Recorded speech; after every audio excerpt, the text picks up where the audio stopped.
if freedom is only reduced to I must be able, to wear my guns and blah blah blah, then you don't understand what freedom is. Then you never read Spinoza and some other great minds who explained that the essence of freedom is that if we want to become truly free human beings, it means that we can get rid of stupidity, prejudices, hatred, also of fear, and that we can acquire a certain truth, and that exactly in this freedom we will find the secret of our own human dignity.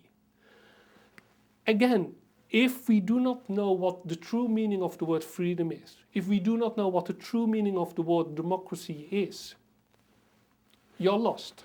If I may go back to my a great fellow Dutchman, Spinoza, who lived in the 16th century, who escaped from a kind of fundamentalist background because, quote unquote, he wanted to live in truth. And as I said, he wanted to find out. He realized there is so much. I mean, he grew up in a business family, and he realized. I mean, there's so many things are absolutely trivial, not really, worthwhile. So, what to do with? How to find the real things? And so he started to think about it, and he discovered that yes, there must be something like truth and wisdom, and he wanted to devote his life to it. And he also realized that there is this quintessential connection between freedom, truth, human dignity, which you can define as a friend of mine once said, our home coming to our better self. We all have a double nature. We are human beings, so yes, we have this animal-like instinct where Freud wrote about our sex, aggression, death instinct, but we also know, we can know about what truth is and what beauty is and what peace is and what harmony is and so on and so forth. So if we want to acquire those values and become an incarnation or an embodiment of what we should be, that's the true human dignity. That is what George Steiner said, our home coming to our better self. And then Spinoza realizes that you can only do this in the setting of a democracy. That's to say, we need political freedom. We need a situation where there is a plurality, because even if there is an absolute truth, nobody can claim it. I mean, that's the whole thing with fundamentalists. Every fundamentalist, whether it's a secular or religious, Islamic, Jewish, Christian, whatever, claims for himself and the rest of the world, I know what the truth is.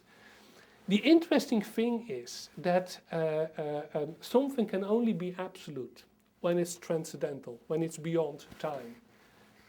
Being that the case, no human being can claim this is, I'm in the possession of.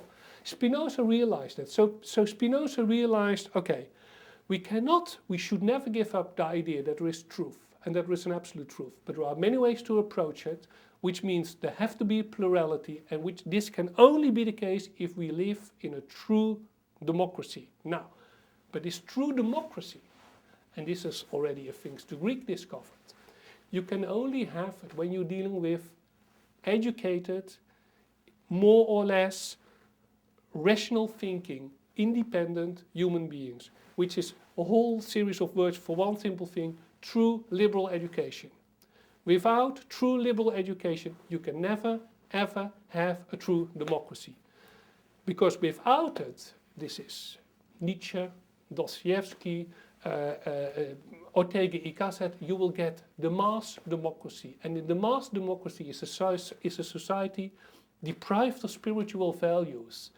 And it's open space for Mr. Limback or Russ Limback or all the demagogues and populists, this Mr. Dobb at CNN. I mean, dangerous people.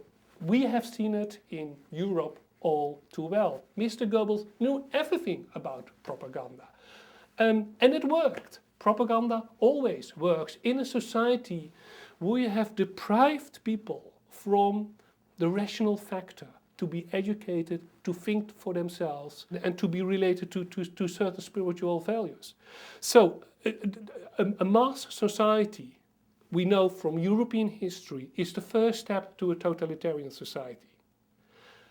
And again, Plato already knew that the democracy has a nice capacity to commit suicide.